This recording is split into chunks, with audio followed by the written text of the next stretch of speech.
Good evening. It's February 2nd, 2021. Before we start our city council meeting, would you join me in a word of prayer? Thank you for the opportunity to serve the people of Nacogdoches and to remember we are stewards of that trust. Help us to listen with understanding, to act with character, and in our deliberations when making decisions that affect Nacogdoches now and for many years to come. Amen. Amen. Would you, I will call the meeting to order of February 2nd, 2021. Would you please join me in reciting the Pledge of Allegiance? I pledge allegiance to the flag of the United States of America and to the republic for which it stands, one nation, under God, indivisible, with liberty and justice for all.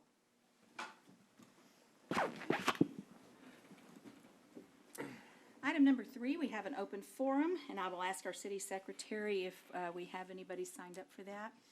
No, ma'am. Okay, thank you. And we will move on to our consent agenda and consider approval of the minutes from our January 19th meeting.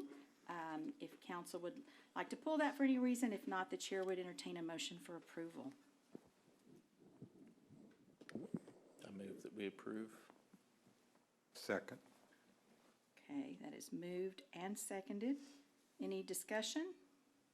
If not, motion, all in favor, please say aye. Aye. Any opposed? Motion passes. Our regular agenda A, receive bond market update. Pam, are you going to introduce that? Okay. Pam Kerbo, our Director of Finance. Mayor, Council. Tonight we have John Martin with Hilltop Securities, who's going to make a little small presentation to y'all, a little bit about, to give you a background on what's going on in the bond market right now. And then when he's done, if y'all have any questions, I'll come back up.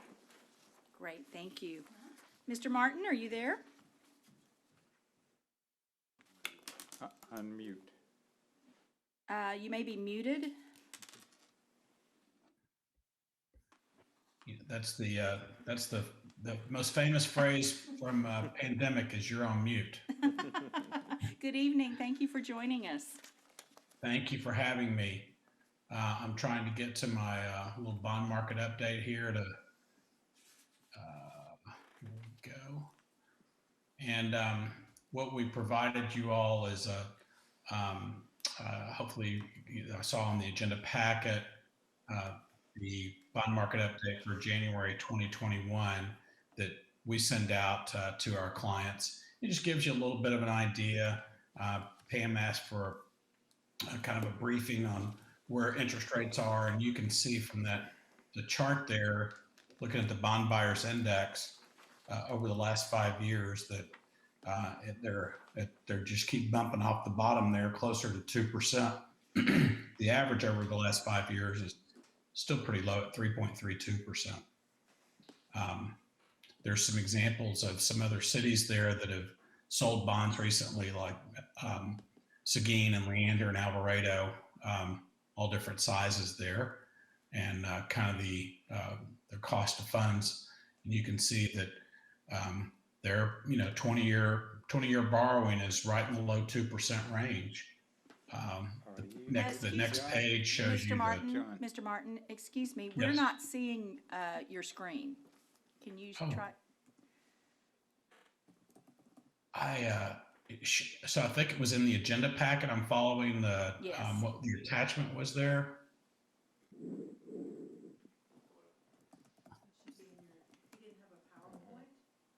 I'm sorry. Referring to this that was in your agenda packet. Can we pull that up? It's the agenda packet. Okay, thank you.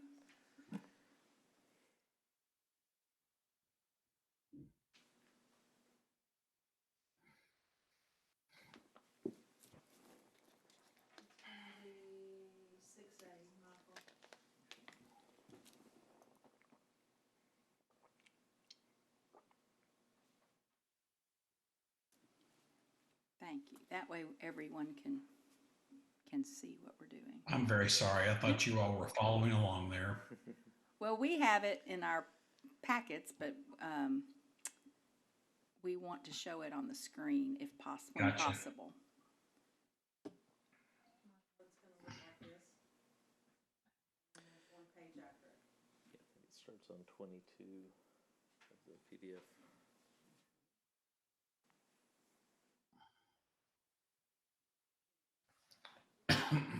There you go. There, thank you. Okay, please go right ahead.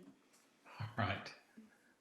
So I apologize again. What you're looking at there is a part of a two-page report that we send out to our clients every month. And this is a trend of the bond buyers index. And the bond buyers index is a basket, if you will, of it's like the Dow Jones Industrial Average to us. So you see a number of issues that are valued in price at the close of business Thursday of each week. And these bonds that all have an average 20-year maturity nationwide over the last 5 years, the average have been 3.32%. And you can see the red dotted line there in the 5-year history. And you see over here recently that it's bumping right off of the 2% for a low there over the past 12 months. So it's a great time if you need to borrow money. It's a great time to borrow money. Not such a great time if you're, investing in CDs and that sort of thing, as I know you've probably seen on your investment report. So on the very next page, you can see on the grid there of historically where rates have gone over the last, since 2006, over the last 14, 15 years. And you can see the low point was there in the first week of August of last year in 2020. If you can see the green box on the far right-hand column at 2.02%. You scroll up just a little bit.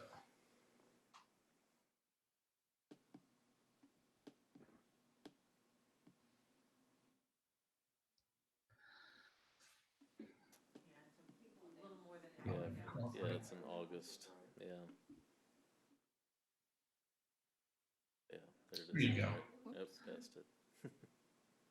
So you see, historically there, it's been in the very low 2% range for the latter half of 2020, and we continue to maintain that now. I think the bond buyers index at the end of last week was 2.12. So again, great time to borrow money if you need to. Historically low interest rates, and be happy to answer any questions anybody might have about the bond market, about bonds in general, or whatever you all might want to visit with me about. Okay, thank you very much. Since we do have members of the public present this evening, is there anyone here that would like to say something about this presentation? Have a comment? Okay. Mr. Bolden, do you have a question for Mr. Martin or for Ms. Kerbo? Did you mention for over the last, on the average of the last 5 years, what the return been on bonds on average?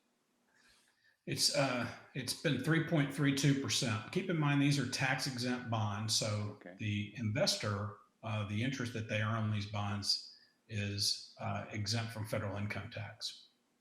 Okay, thank you. Because this is just a casual statement, because I think stocks on average has been probably twice that in the past. Oh, yeah. Yeah. Yes, sir. You're right. Thank you. Mr. Hens? So I'm curious, with the bond markets, is there an opportunity to prepay these and essentially refinance, or are you essentially stuck to those coupon payments into perpetuity and you got to pay them all out no matter what? That's a great question. So much because of these low interest rates, so much of our business this past year has been refinancing or refunding of bonds. Typically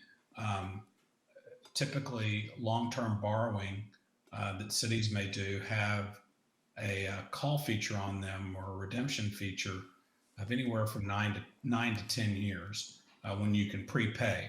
You can either prepay those with cash, or you can borrow money at lower rates. So for example, if you have, we've even refinanced bonds that are at 3.5 to 4%, interest rates being so low, and being able to refinance those at 1.75% to 2%. Cities save a lot of money. And so you're replacing higher. It's just like refinancing your home. You have the ability to do that, but the lockout is typically 9 to 10 years. Got it. Okay, that's helpful. That's all I got. Thank you. Jay? Anderson? No, that was effectively my question. Gotcha. And, good evening, Amelia. How are you? Hi, good evening, Mayor. I'm fine. How are you? Doing very well, thank you. And, do you have a question? No, ma'am, I do comment? not. Thank you. I appreciate the presentation. Okay, great. Well, thank you so much, Mr. Martin. We appreciate it very much. Thank you for joining us. Happy to help. Have a good evening. Thank you. Same to you. Is there anything you wanted to add, No, Pam? I was gonna say, if y'all have any questions or anything, I would be happy to answer them, but. I think, Okay. raise your hand if you need. Okay, we're good. So moving on to item B, consider a resolution calling the regular election of the city council members for the Northeast Ward, Northwest Ward, and at-large mayor in and for the city of Nacogdoches, Texas. And we have Jan Vincent, our city secretary. Good evening. Jan Vincent, City Secretary. Before you is a resolution for approval calling the regular election for the Northeast Ward Council Member position, Northwest Ward Council Member position, and the at-large mayor position for May the 1st, 2021. The Nacogdoches County Elections Office will be the administrator of our elections as they have the past 2 or 3 years. So tonight, we just need to approve the resolution so that we can order that election. Okay. Let us see if there's anyone that would like to say anything. Are there any comments? It's okay, seeing none. Council members, do you have any questions about this? You can raise your hands. I don't have to go through. I think it's pretty straightforward. So if there are no questions, then the chair would entertain a motion to approve the resolution. Make a motion to pass agenda item number 6B as it's written. Did I have a second? Yes. I'll second. Thank you. Moved and seconded that we pass agenda item B as it's written. If no further discussion, all those in favor, please say aye. Aye. Any opposed? Motion passes. And item C, consider request for proposal award and contract to Conterra Ultra Broadband for fiber optic internet and data circuits in the amount of $76,260. We have Michael Donnell. Good evening. All right, good evening, everyone. Michael Donnell, your IT manager.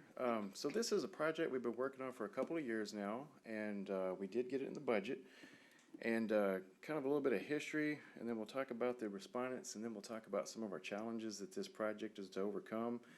As you'll see, we've got 4 locations that we're looking at, and what we're going to do is we're going to contract out a company to do fiber optic cable, so we'll get high-speed data services, and we can do voice over this too, to these locations. The reason these particular locations were chosen were these are the locations that have our most amount of staff and technology. So this is our recreational library, so if you can think about over there, you know, we've got all of those staff from both of those departments.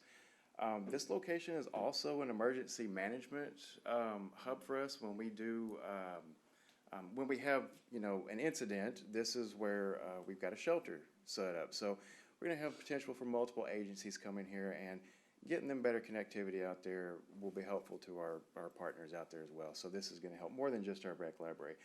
Wastewater treatment plant, this is the one on the south end of town. The Animal Services Building, and then our Public Works facility.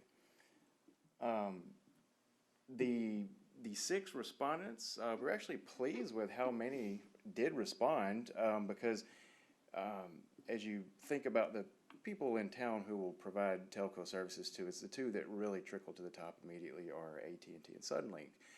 We did send them an RFP, however, they unfortunately did not choose to bid. So the 6 that you see before you here, I'll just kind of briefly go over them.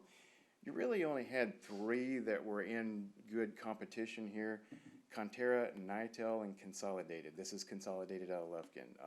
Conterra, turns out they've got a branch up here in Longview, but these folks were going to come in. They bid on, okay, this is going to be a yearly cost to get you upgraded data connectivity services to these sites, plus an internet, which I'll discuss here in a moment.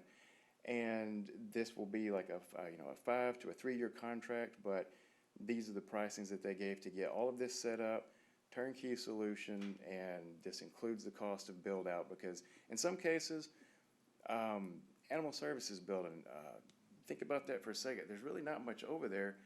Turns out suddenly they didn't put the equipment over there that we needed over all these years, and so we cannot get them the connection that they needed over there. So they've got to just build the fiber. But in other instances, some of these agencies chose, okay, well, we might use your existing telcos that you have in town since you do have a fiber footprint here. As you move down, though, you see those costs suddenly start to get pretty high. What's going on there is this was folks who responded and said, no, you're going to cover the cost of the fiber up front, and we're going to charge you an additional monthly service fee to manage these services for you. So realistically, the ones at the top were the ones that you could consider, even though these were all fine companies. As you can see, Conterra comes out on top with their pricing, and they also had a lot of good references. They had a lot of businesses that they did that were, I shouldn't say business, they had a lot of government agencies like City of Marshall. They also had a lot of school districts on there. So it looks like, that maybe they're hungry for business in Nacogdoches and want to expand down. So I think that's part of why they came in so much lower than everyone else. So what really brought us here? We're not going to just spend money for the sake of spending money. So we've got these facilities where we've had a lot of growth over the years. We've gone and had, more and more, I'll pick on like our wastewater treatment plant. In order to save some money on staffing, they said a long time ago, we're going to start doing more remote control of these water tanks. Well, to do that, you've got to go through our internet, then get out there through a virtual private network, as it's called, so it's all secure, but then that way they can control the equipment out there. When you start pushing that through, and then your daily traffic, and then you've got your phone system, and then just future needs, the existing technology that we have in place to get these folks connected back just isn't sufficient anymore. What we are using right now are wireless devices. So it'll go from City Hall to Power Street Tower to some of the water tanks to the various facilities. But these wireless technologies compete in the same space as other businesses in town. So over the years where this has been adequate, we're now finding that we're competing with our local folks, and we don't really feel too comfortable doing that. And to get the type of bandwidth that these folks need for some of their future projects, we would have to stomp all over our local folks. So this is going to be a better solution overall for us because it gets this stuff onto a line. There's no competition for the wireless spectrum, if you will. And it actually turns out that we live in an area that's not terribly conducive for wireless. We've got a lot of pine trees. We've got a lot of storms that come through in the spring and the fall. And when you put an antenna, the highest thing up that you can get in town, and it gets struck by lightning, sometimes it doesn't matter how much you ground that thing. When someone's climbing the tower and they say, well, you're down because the cable exploded from that pop, then you're just waiting on the ground for people to come up. And we also are living in a place where it's kind of hard to get people up here on an emergency basis. So when you've got two people that can reliably, deal with your issues when you do have an emergency, one comes from Palestine, one's here local, but when we have issue because of a storm, other people have issues too. So they usually get tied up. And I don't like to tell my folks, well, you're going to be down for an entire week before you can get back to work because we got to wait on the equipment. We've got to wait on the climbers. It's got to be safe for them too. You don't want to climbing up these towers in the middle of a storm. So some of the stuff that we're growing into that's going to require this, because part of this project is also internet services to handle the facilities. Everything comes back to City Hall. This is our nexus for everything. This is where the majority of our servers are, with the exception of the police department, but they also share the internet with us. And that's because it's just cheaper to do business that way. It's cheaper for us to facilitate this all out of City Hall and not have all these little disparate costs running around town when we could, come back. So we'd like to keep that design. But as you see at the top of the thing here, so some of the stuff that's really been keeping us up at night, ransomware is a thing, and it's really targeting small organizations, hospitals, local government, et cetera. And we've done a really great job internally of doing data replication, backups, so that we can restore your data. But that doesn't account for hurricane just came through, wiped out City Hall. Okay, so we've got an offsite storage. I won't discuss it for security reasons, but so, you know, it's a little bit of ways. But if you're looking at an all points disaster for City of Nacogdoches, we don't want to lose that data because this is the, you know, we've put it all around town, but we really need to start pushing more and more of this data, replicate it up to the cloud. So get this stuff on the internet, get multiple copies of this stuff, because the more copies you have, then the better chances are you're gonna come back from an actual ransomware attack. If you remember, we've approved a while back a new WatchGuard video system for the police department.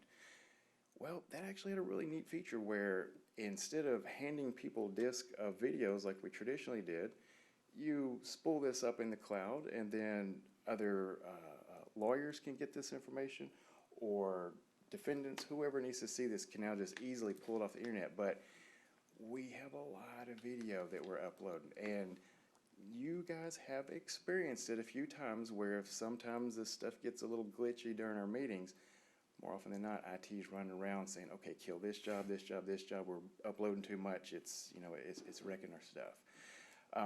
Security cameras are becoming a bigger deal now. Police want security cameras in more of our facilities, and they come back to us and say, well, you know, we want to view all of these 16 cameras over here at the recreation center. Can we do that? I have to tell them, no, you can't, because we don't have the bandwidth for it. However, if we work on it, then sky's the limit on stuff like that. So, you know, inclement weather and other things aside, technology we have aside, we just have a need to grow now. And we need this project fulfilled so that we can start moving forward with some of these projects. My next goal will be to visit with these departments involved and say, okay, now we've got this bandwidth and this infrastructure, so help me help you grow out projects to make your job better. So that's what this is really all about. And that's my presentation, and we would like to award this to Conterra because as staff has scored it, they came out the winner and the cheapest, and they look like they're going to do a good job. So I will entertain questions and comments now. Thank you. Okay, thank you. So are there any comments from anyone that's here? Okay, seeing none, we'll start with Garth this time. So, Conterra, they're a fairly small company. I'm assuming they're tapping into like an AT&T or some other trunk coming from Houston, or how does that work exactly? Okay, I think they are coming out of Longview because they have built out fiber in East Texas and Louisiana, from what their rep has told me.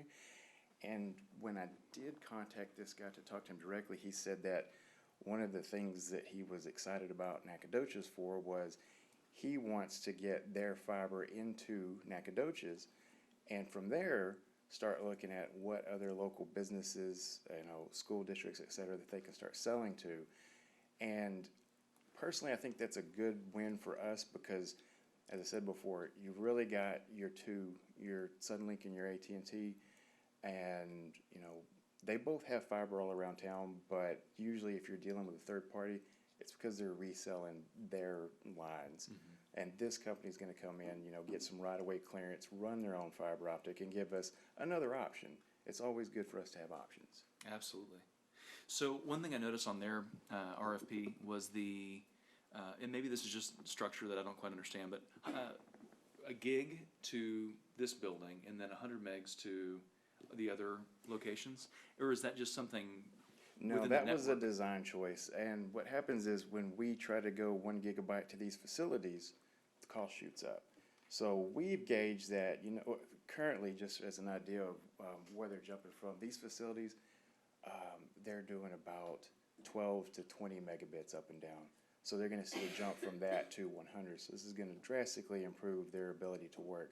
But in the future, if it turns out, well, they need a little bit more bandwidth because they've just got something going on here that is just mission critical, we call Conterra and say, okay, we need to go back up to a gig or 500 meg. That is a flexible, but the 1 gig at City Hall, that is because we are providing internet for City Hall, all the remote facilities. We're doing your virtual meetings now. We've got our smaller sites doing virtual private networks coming in through that pipe. And then IT is just really blowing it up with trying to push data into the cloud, so we've got, your back and we've got you covered if something happens. Absolutely. One last question, then I'll let everybody else take their shots and drool over these contracts. So I noticed that there's a 36-month, a 60-month, both are options, and then they each have a two one-year options thereafter. And I was curious how that's structured, because if it's, 76,000, is that right? Yes. So if it's 76, typically what I see is that they'll lock into a 3 or a 6, but either way, it's this, the labor on the front end to run those lines, you're eating into that Yes. and spreading that out over 3 years. Is it the same annual if we go 3 years or 6 years, or those 2 option years? Actually, their pricing does increase. In fact, Conterra would fall into, I think, 3rd place if we chose the 3-year contract. So that's why we're gonna go with a 5-year contract. However, before that 5-year contract's up, we're gonna reevaluate and make sure that price isn't gonna increase, and it may be that we decide, we need to go with someone else because they've increased it to an unacceptable rate for us. And if my understanding is correct, that's their line that we've Yes, given sir. right away. So if we go with somebody else at year 6, we'd need them to run lines too, huh? Not necessarily, Okay. because if someone else came back in this particular case, like I know Consolidated has a little bit of fiber around town because of some projects with SFA, AT&T and Suddenlink have it everywhere, then their stuff's already here. More than likely, someone else is going to resell us off of one of these, 4. It's rare for someone to come in and run their own fiber, but again, the reason these folks want to do it is they're hungry for business, and they want to make a footprint in Nacogdoches and then spread out into East Texas, from what this guy told me. And we could certainly use it. That's awesome. Yeah. Thank you. Jay Anderson. I guess my first question is, the difference between the ones who included build-out cost and the ones that did not is that with Conterra, they're anticipating future usage with other clients Yes, sir. on the fiber that they're gonna put in for the city's use. Yes, Is sir. that correct? Okay. And then to speak in particular for Consolidated, because we actually worked pretty close with them the last couple of years to just get a good budgetary number. They had come up and told us, okay, well, where we've got a deficiency in town, we'll just run you a cable, but are you okay with, well, I've got a Suddenlink connection in here, I've got an AT&T into this building, can we just resell you that? And I'm like, yeah, no, that's fine, so long as you deal with me and, fix my problems when I have them. Yeah, yeah, because other than the Rayburn Drive location, obviously, the others, I assume, have some fairly ready access to a fiber trunk Yes, sir. currently. And in Anyway, fact, so we've- it's not a long run that they're doing No. to tie it in. No, not in most cases. I think that our one big problem area is gonna be the water treatment plant. I think that's gonna be the longest run they have to do from here to there. Yeah, because I don't know of any fiber trunks that are anywhere in that I think they have to build vicinity. that entire lake, and they might have to build it to the Public Works facility too. Yeah. So there'll be a little bit of a distance there, but again, they're brand new, they've never been in town, and they want to get in here. No, that's great. My last question is, I assume part of the thinking with going with fiber over copper is that there's greater room for advancement in the future as far as increasing bandwidth, as that becomes necessary, which it will in time. Yes. And specifically, the one reason that we're choosing the fiber over the copper is, with Suddenlink in particular, we've been waiting for a long time. They've said that in the near future that they're gonna have symmetrical bandwidth, which is actually gonna be what really fixes us, because truth be told, it's the upload speed for us that Right. really kills us. So, yeah. In fact, the The City sending to Hall offsite connection is storage, 1 gigabyte down, but then 50 megs up. Yeah. And then when you're servicing the whole city for that, Yeah. that's not much to work And with. with fiber, that's built in, that symmetry is built in, Yes, sir. yeah. Okay. Well, thank you very much for the presentation. That's all for me. Amelia Fisher? I have shockingly followed everything that you have said, which is a true testament to how you presented it. I appreciate you putting it in the terms that you did, and no, I don't have any questions. It sounds good to me. It sounds necessary and also exciting for future prospects. So thank you. Okay, thank you. And Mr. Bolden? Yes, thank you, Mayor. There really have been some interesting questions and some great answers. Now, the 76,000, is that the initial setup? Yes, yes, And sir, that's a that in- turnkey operation? Yes, sir, that includes everything. Okay, but the following year will be a different price. This is spread out over 5 years, so it's 5 gonna be years time frame. 76, Oh, okay. 260 for 5 years. Okay. Yes, sir. And I think that's probably necessary because of the amount of fiber that they're gonna be running in town. That's how they don't lose too big. Okay, and you mentioned the bill-out fiber, which would be to each location that you mentioned in your presentation? Yes, sir, this includes City Hall, the 4 facilities, and any equipment necessary to make sure we get hooked up. The only thing we're responsible for is power to the facility and then piece of plywood on the wall for them to put their equipment onto. Okay, because In most places, we've got that. yeah, the main line, they leasing off the main line most likely. But you mentioned about controlling devices in the water tower. Yes, sir. Is that a modification that we have to make, or? No, so that's stuff that we're already doing now. Okay. And in fact, one of the biggest uses is to reduce the amount of overtime. The staff at the lake plant fish back through our network and watch those levels, and then they can either control it if someone's, there that has the authority to, or they call someone and say, hey, go do this. That way someone's not up all night watching levels, watching, things. Thank you very much. Thank you. Any follow-up questions? We're good? Could we get cameras in the parks? We'll work on that. We will look into that, sir. The only reason why I said that is there's a lot of trash disposed in the parks. And the safety and concern also. And in fact, to go one further, that is exactly why we're here tonight, because when we do start with projects like that, where we decide, hey, look, I want cameras in this park, well, they've got to get back to City Hall so that police or someone else can view that stuff. And the more cameras that we bring in, the more bandwidth we need. So this future-proofs us for quite a while. Thank you. Good. Okay, Chair will entertain a motion to approve the award and contract to Conterra Little Ultra Broadband. I'll move that we approve regular agenda item 6C Second. as written.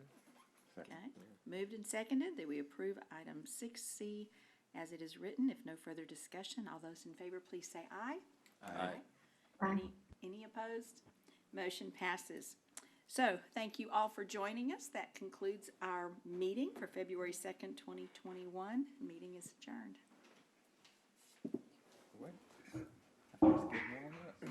Good night, everybody. Good night, Amelia. What? I didn't just even getting get to my warmed up. second sheet of paper here.